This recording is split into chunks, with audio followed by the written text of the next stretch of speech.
میری زندگی کا مقصد تیرے دین کی سرفرازی۔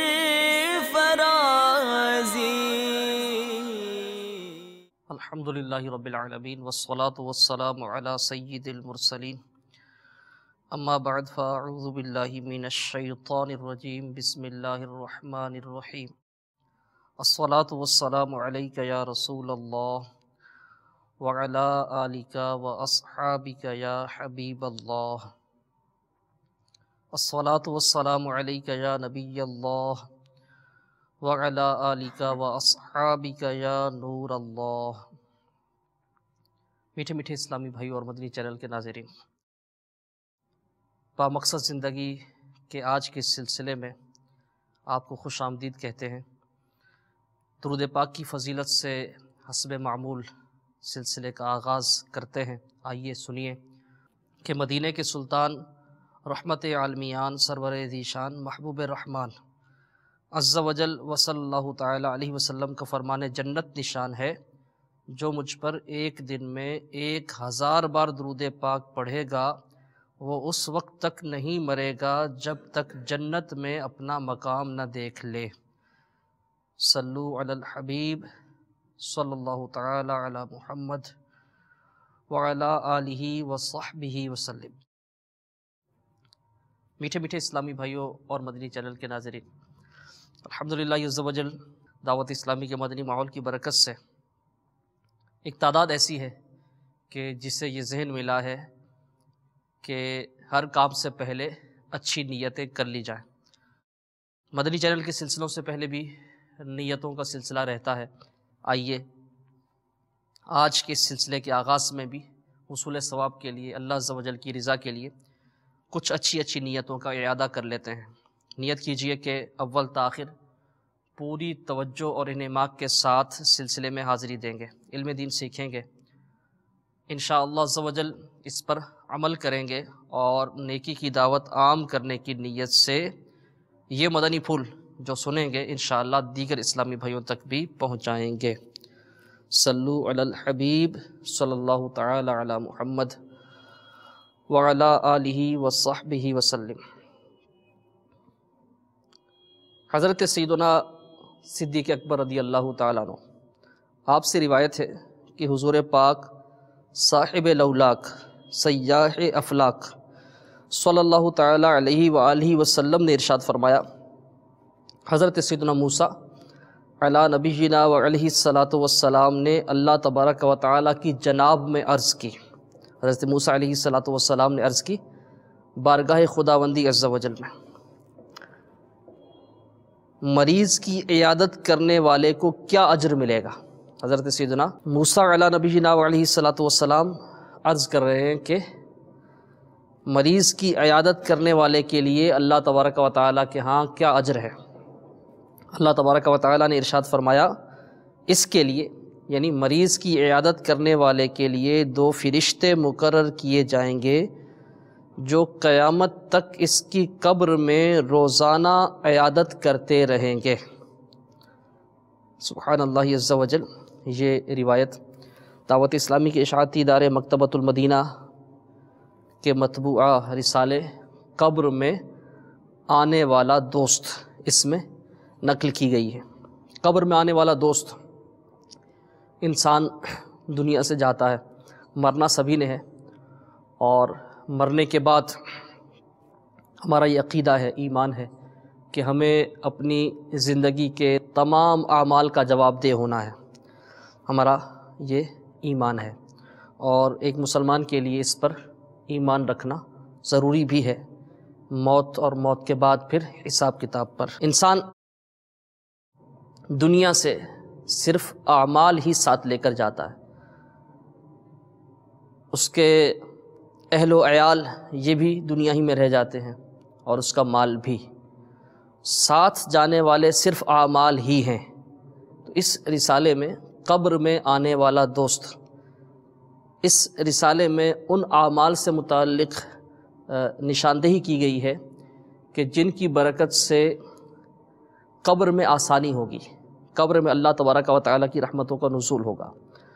تو انہی اعمال میں سے ایک عمل یہ ہے کہ بندہ اپنی زندگی میں مسلمان کی عیادت کرے، جیسا کہ آپ نے روایت سنی کہ جو کسی مریض کی عیادت کرتا ہے تو اس کے لیے 2 فرشتے مقرر کیے جاتے ہیں جو قیامت تک اس کی قبر میں روزانہ اس کی عیادت کریں۔ میٹھے میٹھے اسلامی بھائیوں اور مدنی چینل کے ناظرین، مسلمان کا مسلمان پر حق ہے کہ اگر وہ بیمار ہوتا ہے تو دوسرا مسلمان اس کی عیادت کرے، اور عیادت کرنے کے زبردست فضائل ہیں، جیسا کہ ایک فضیلت آپ نے سنی، اس کی اور بھی بہت سی فضیلتیں ہیں۔ امیر اہل سنت بانی دعوت اسلامی حضرت علامہ مولانا ابو بلال محمد الیاس صاحب قادری دامت برکاتہم العالیہ کے تحریری بیان کا رسالہ ہے نہر کی صدائیں۔ اس میں عیادت کرنا رسول محترم کی سنت مبارکہ ہے کہ 31 حروف کی نسبت سے عیادت کے 31 مدنی پھول 31 مدنی پھول بیان کیے گئے ہیں۔ آئیے یہاں سے کچھ فضائل اور دیگر جو آداب ہیں یہ مدنی پھول، یہ میں آپ کے سامنے بیان کرنے کی سعادت حاصل کرتا ہوں۔ سنتے چلے جائیے، دل کے مدنی گلدستے میں سجائیے اور ساتھ ساتھ نیت کیجئے کہ انشاءاللہ عز و جل ہم بھی حصول ثواب کے لیے، اللہ عز و جل کی رضا کے لیے اپنے مسلمان بھائیوں کی بیماری پر ان کی عیادت کریں گے اچھی اچھی نیتوں کے ساتھ۔ مزید اچھی اچھی نیتیں حسب حال شامل کی جا سکتی ہیں۔ 8 فرامین مصطفیٰ ان مدنی پھولوں کے آغاز میں پہلے یہ 8 نبی پاک صلی اللہ تعالیٰ علیہ وآلہ وسلم کے فرامین بیان کیے گئے ہیں۔ پہلی حدیث، حضور نبی کریم صلی اللہ تعالیٰ علیہ وسلم ارشاد فرماتے ہیں مریض کی عیادت کرو، مطلق ارشاد فرمایا مریض کی عیادت کرو۔ دوسرا فرمان، جو شخص کسی مریض کی عیادت کے لیے جاتا ہے تو اللہ عز و جل اس پر 75,000 فرشتوں کا سایہ کرتا ہے۔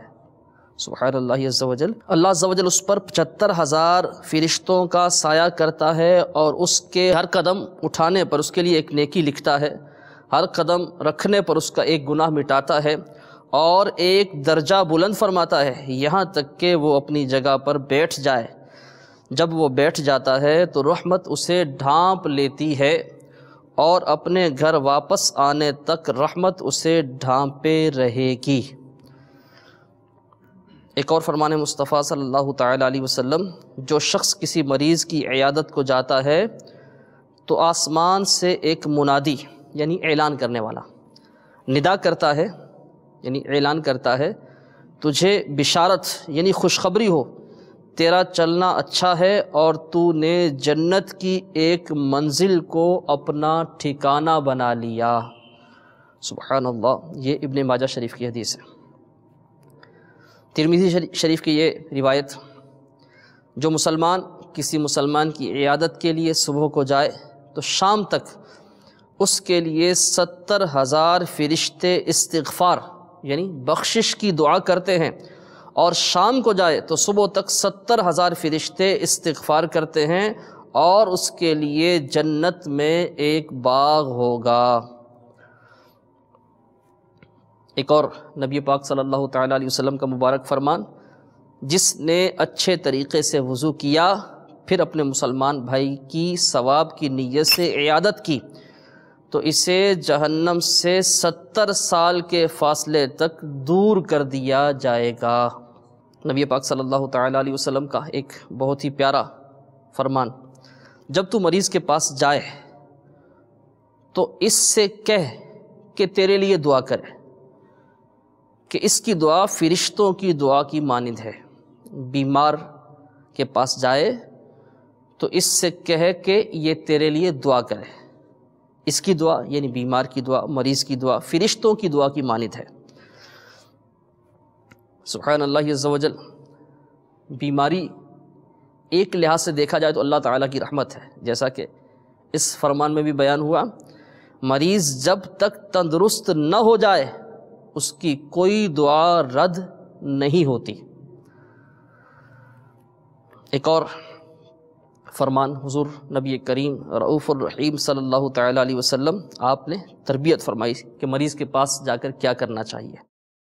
جب کوئی مسلمان کسی مسلمان کی عیادت کے لیے جائے تو 7 بار یہ دعا پڑھے، اسأل اللہ العظیم رب العرش الکریم ان یشفیک، کہ میں اللہ تبارک و تعالیٰ سے جو عظیم ہے، کریم ہے، عرش کا مالک ہے، اس سے سوال کرتا ہوں کہ وہ تجھے یعنی بیمار کو شفا دے۔ 7 بار یہ دعا کرے۔ ارشاد فرمایا اگر موت نہیں آئی ہے تو اسے شفا حاصل ہوگی۔ تھوڑی سی کوشش کریں گے تو انشاءاللہ عز و جل یہ دعا یاد ہو جائے گی۔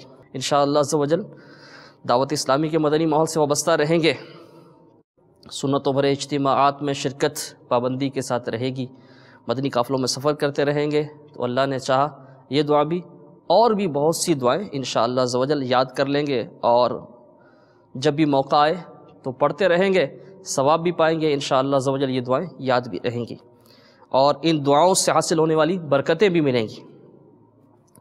یہ 8 فرامین مصطفیٰ صلی اللہ تعالیٰ علیہ وسلم آپ نے سنے، اب مزید عیادت سے متعلق مدنی پھول سنیے، سماعت فرمائیے اور ذہن نشین کرتے جائیے، نیتیں کرتے جائیے کہ انشاءاللہ عز و جل ہم اپنے مسلمان بھائیوں کی بیماری پر اللہ عز و جل کی رضا کے لیے ان کی عیادت کر کے خوب ثواب کمائیں گے۔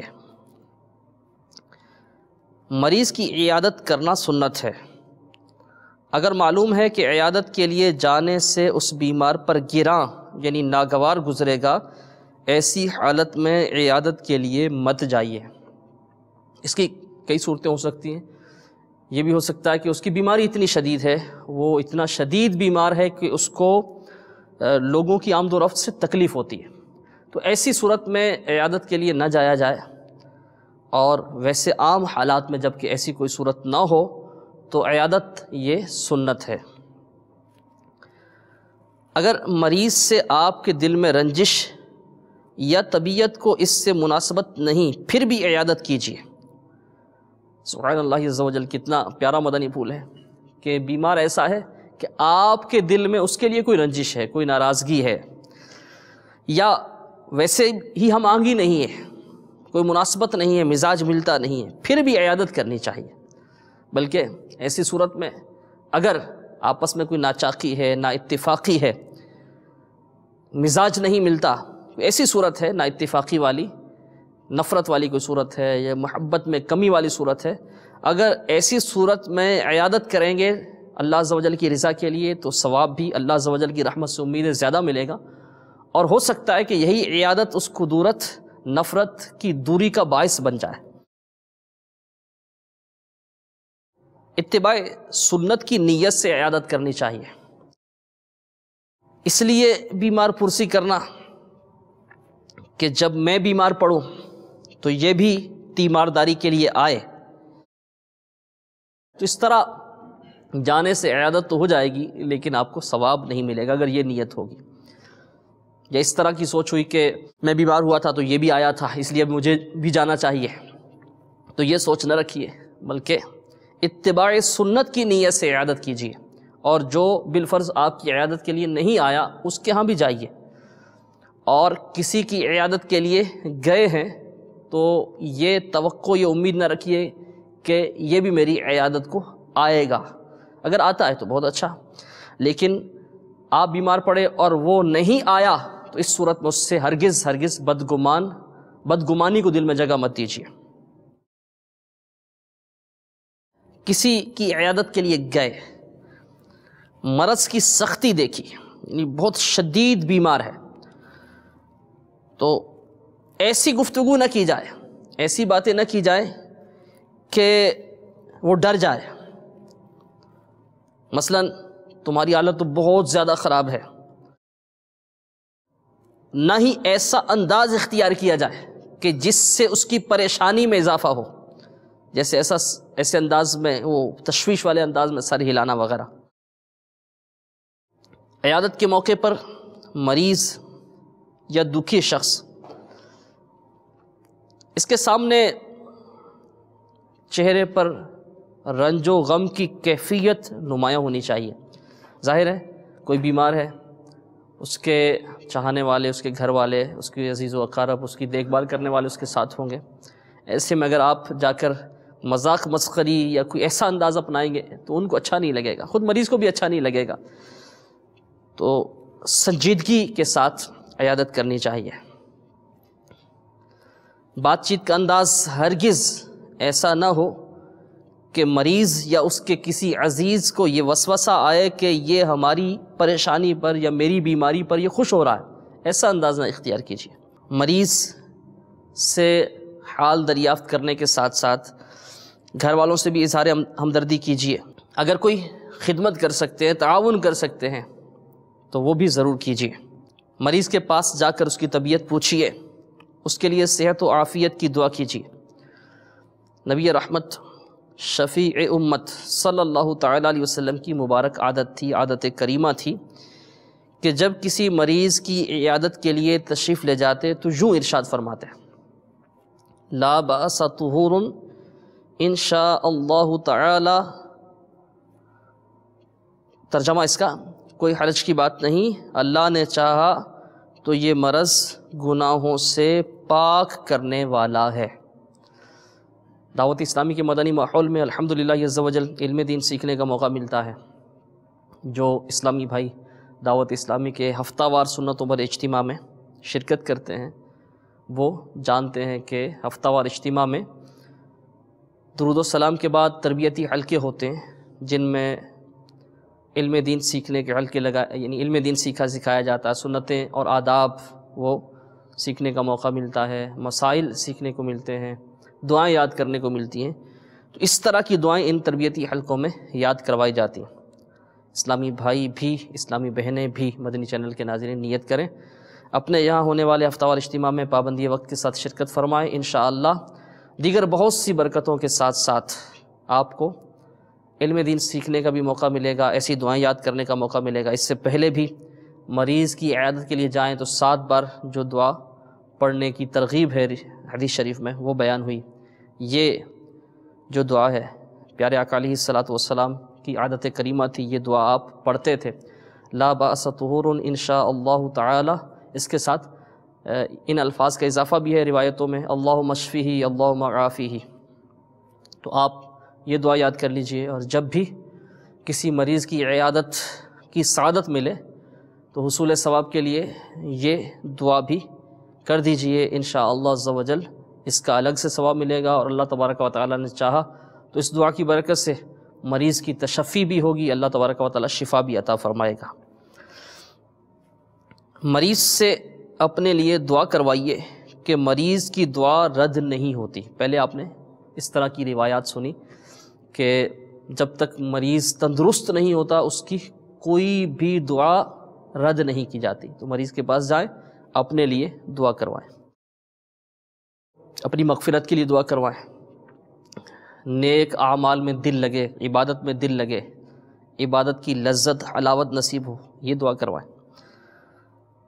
دین و دنیا کی بھلائیاں حاصل کرنے کے لیے، دنیا و آخرت کی بھلائیاں حاصل کرنے کے لیے اس سے دعا کروائیں.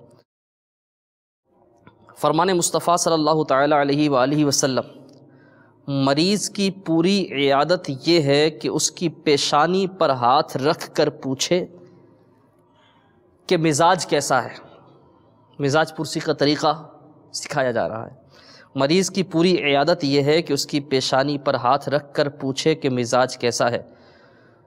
مفسر شہیر حکیم الامت حضرت مفتی احمد یار خان نعیمی رحمۃ اللہ تعالی علیہ اس حدیث پاک کے تحت فرماتے ہیں، یعنی جب کوئی شخص کسی بیمار کی مزاج پرسی کرنے جاوے تو اپنا ہاتھ اس کی پیشانی پر رکھے، پھر زبان سے یہ یعنی آپ کی طبیعت کیسی ہے کہے. اس سے بیمار کو تسلی ہوتی ہے، مگر بہت دیر تک ہاتھ نہ رکھے رہے. یہ ہاتھ رکھنا اظہار محبت کے لیے ہے. سبحان اللہ عز و جل. صلو علی الحبیب صلی اللہ تعالی علی محمد وعلی آلہ وصحبہ وسلم. مزید آداب سنیے. مریض کے پاس کیا کرنا چاہیے؟ مریض کے سامنے ایسی باتیں کرنی چاہیے جو اس کے دل کو بھلی معلوم ہو، اس کو اچھا لگے. بیماری کے فضائل بیان کیجیے، اللہ عز و جل کی رحمت کے تذکرے کیجیے تاکہ اس کا ذہن ثواب آخرت کی طرف مائل ہو. وہ شکوہ و شکایت سے بچے، شکوہ و شکایت کے الفاظ زبان پر نہ لائے۔ اس لیے بیماری کے فضائل بیان کیے جائیں، بیماری سے جو گناہ معاف ہوتے ہیں اس طرح کی روایات بیان کی جائیں، اللہ عز و جل کی رحمت کا تذکرہ کیا جائے، شفا یابی کی امید دلائی جائے۔ اس سے یہ ہوگا کہ اگر تکلیف، یعنی تکلیف تو واقعی ہوتی ہے اور شدید تکلیف ہے، تو اس صورت میں بھی جب بیماری کے فضائل بیان کیے جا رہے ہوں گے تو مریض کا ذہن صبر کا بنے گا۔ صبر کرنے کے طریقے یہ بھی بیان کیجئے، صبر کے فضائل بیان کیجئے۔ امیر اہل سنت بانی دعوت اسلامی حضرت علامہ مولانا ابو بلال محمد الیاس صاحب قادری دامت برکاتہ العالیہ کا رسالہ ہے خودکشی کا علاج۔ اس میں صبر کے حوالے سے بہت پیاری پیاری روایات کو جمع کیا گیا اور مصیبت پر صبر کیسے کرنا چاہیے، صبر کیسے حاصل ہوگا، صبر کرنے کے طریقے بھی اس رسالے میں بیان کیے گئے۔ یہ رسالہ حاصل کر لیں، ہو سکے تو یہ رسالہ اپنے ساتھ رکھیں، عیادت کے لیے جائیں تو اس میں سے پڑھ کر صبر کرنے کے طریقے بیان کرتے ہیں۔ انشاءاللہ عز و جل اس سے مریض کا ذہن صبر کا بنے گا اور اس بیماری کے ذریعے جو اللہ عز و جل کی رحمتیں حاصل ہونے والی ہیں اس کا ذہن اس کی طرف مائل ہوگا۔ نہیں تو بڑی تعداد ایسی ہے ہمارے معاشرے میں، آپ بھی جانتے ہیں ہر کوئی بیمار ہوتا ہے۔ اب بھی مدنی چینل کے ناظرین غور کریں تو کئی ایسے ہوں گے جو بیمار ہوں گے، سن رہے ہوں گے یہ ساری گفتگو، خود بیمار ہوں گے یا گھر میں سے کوئی فرد بیمار ہوگا۔ ہم میں سے ہر ایک بیمار تو تقریباً ہوتا ہی ہے، اور کئی ایسے ہوتے ہیں جو بیچارے دائمی مریض ہوتے ہیں، کئی خود مریض نہیں ہوتے، ان کے گھر میں مریض ہوتے ہیں۔ تو بیماری ہر کسی کے ساتھ ہے تقریباً، لیکن بیماری پر بندہ صبر کرے اور صبر کر کے اجر و ثواب حاصل کرے، اس کا ذہن تقریباً نہیں ہوتا، سوائے ان خوش نصیبوں کے جنہیں اللہ تبارک و تعالی مدنی سوچ عطا فرمائے۔ تو ایسے جو مدنی ذہن رکھنے والے ہوتے ہیں وہ تو چھوٹی سے چھوٹی مصیبت پر بھی صبر کر کے اجر کماتے ہیں، اور ایسے نادان ان کی کثرت ہے کہ بہت بڑے بڑے مصائب آتے ہیں لیکن شکوہ و شکایت کر کے صبر کا دامن چھوڑ کر اپنے لیے اس مصیبت میں اضافہ بھی کرتے ہیں اور ساتھ ساتھ اس پر حاصل ہونے والا اجر و ثواب اس سے بھی ہاتھ دھو بیٹھتے ہیں۔ تو کیا ہی اچھا ہو کہ اگر ایسے اسلامی بھائی سن رہے ہیں، مدنی چینل کے ناظرین میں ایسے ناظرین ہیں جو خود بیمار ہیں یا کوئی ان کے گھر میں سے ان کا کوئی قریبی عزیز بیمار ہے، تو وہ خود بھی صبر کا ذہن بنائیں اور اپنے عزیزوں کا، اپنے بیماروں کا ذہن بھی یہی بنائیں، اور آئندہ کے لیے نیت بھی کر لیں کہ کسی بھی مریض کی عیادت کی سعادت ملی تو دیگر جو اچھی اچھی نیتیں ہیں ان کے ساتھ یہ نیت بھی کر لوں گا کہ ان کو اس بیماری پر حاصل ہونے والے اجر و ثواب کی طرف توجہ دلا کر ان کا ذہن صبر کے لیے بناؤں گا۔ عیادت کرتے ہوئے موقع کی مناسبت سے مریض کو نیکی کی دعوت بھی پیش کی جائے، خصوصاً نماز کی پابندی کا ذہن دینا چاہیے۔ جب بیماری ہوتی ہے تو ایک طرف تو یہ ہوتا ہے کہ بیماری میں بندہ اللہ تبارک و تعالی کو یاد کرتا ہے، تو اگر بالفرض کوئی ایسا ہے جو پہلے نماز نہیں پڑھتا تھا تو اس کا ذہن نماز کے لیے بنایا جا سکتا ہے۔ اور اس طرح کی روایات ہیں کہ جو بیماری ہے یہ موت کے قاصد، جو موت کا پیغام لانے والے ہیں، موت کا قاصد، ان قاصدوں میں سے ایک قاصد بیماری بھی ہے۔ تو ایک لحاظ سے یہ یعنی موت کا پیغام لانے والی ہے کہ ہمیں مرنا ہے، تو اس انداز سے۔ اور دوسری طرف ایسا بھی ہوتا ہے کہ اچھے بھلے نمازی وہ بیماری جب آتی ہے تو نماز چھوڑ بیٹھتے ہیں، تو موقع کی مناسبت سے مریض کی عیادت کے دوران نیکی کی دعوت بھی پیش کی جائے، خصوصاً نماز کی پابندی کا ذہن دینا چاہیے۔ مریض کو مدنی چینل دیکھنے کی رغبت دلانی چاہیے، اس کی برکتوں سے آگاہ کریں۔ آپ مدنی چینل کے ناظرین جانتے ہی ہیں کہ مدنی چینل کی کتنی برکات ہیں۔ مریض کو مدنی قافلوں میں سفر کی، اور اگر خود وہ قابل نہیں ہے سفر کے تو اپنی طرف سے گھر کے کسی فرد کو سفر کروانے کی ترغیب یہ دلائیں۔ مدنی قافلوں کی وہ مدنی بہاریں سنائیں جن میں دعاؤں کی برکتوں سے مریض کو شفا ملی ہے۔ مریض کے پاس زیادہ دیر تک نہ بیٹھیں، نہ شور و غل کیجیے۔ اگر بیمار خود ہی دیر تک بٹھائے رکھنے کا خواہش مند ہو تو ممکنہ صورت میں اس کے جذبات کا احترام کیجیے۔ بعض لوگوں کی عادت ہوتی ہے کہ مریض یا اس کے نمائندے سے ملتے ہیں تو کچھ نہ کچھ علاج بتاتے ہیں، بعض تو اصرار بھی کرتے ہیں کہ جو میں کہہ رہا ہوں آپ یہی کرو، فلاں دوا لے لو ٹھیک ہو جاؤ گے۔ اس طرح کچھ نہ کچھ ٹوٹکے نسخے ہر ایک کو ازبر ہوتے ہیں، یاد ہوتے ہیں، اور ایک تعداد ایسی ہے کہ جو اپنی چلاتے ہیں، ذہن بناتے ہیں کہ یہی کام کیا جائے، یہی علاج اختیار کیا جائے۔ مریض کو چاہیے کہ یعنی ہر کسی کا بتایا ہوا علاج نہ کرے، کہ نیم حکیم خطرہ جان، کسی کا بتایا ہوا علاج کرنے سے پہلے اپنے طبیب سے مشورہ کر لے۔ خبردار، جو طبیب نہ ہونے کے باوجود علاج بتاتے رہتے ہیں، مثلا وہ خود ڈاکٹر نہیں ہیں اور پھر بھی علاج بتاتے رہتے ہیں، وہ اس سے باز رہیں، ایسا نہیں کرنا چاہیے۔ غیر طبیب کو علاج تجویز کرنا، علاج بتانا درست نہیں ہے۔ مریض کی عیادت کے موقع پر تحفے لانا بہت اچھا کام ہے، مگر نہ لانے کی صورت میں عیادت ہی نہ کرنا اور دل میں یہ خیال کرنا کہ اگر کچھ نہیں لے کر جائے گا تو وہ کیا سوچے گا کہ یہ خالی ہاتھ ہی آ گیا ہے، تو یہ خیال رکھنا درست نہیں ہے۔ خالی ہاتھ بھی عیادت کر لینی چاہیے کہ عیادت کرنے کا ثواب تو ملے گا، اور نہ کرنے میں عیادت کے ثواب سے محرومی ہے۔ آپ عیادت کے لیے جاتے ہوئے اگر کوئی پھل وغیرہ بسکٹ وغیرہ لے کر جانا چاہیں تو امیر اہل سنت دامت برکاتہ العالیہ ارشاد فرماتے ہیں تو مشورہ ہے کہ مکتبۃ المدینہ کے مطبوعہ کچھ مدنی رسائل بھی لے جا کر مریض کو پیش کیجیے، تاکہ وہ ملاقاتیوں اور اگر ہاسپٹل وغیرہ میں ہے تو پڑوسی مریضوں اور ان کی عزیزوں کو دے سکے تحفتاً۔ بلکہ ذہ نصیب مریض خود بھی کچھ مدنی رسائل ہدیتاً منگوا کر اس غرض سے اپنے پاس رکھ کر ثواب کمائے، یعنی خود پڑھے اور دوسروں کو پڑھائے۔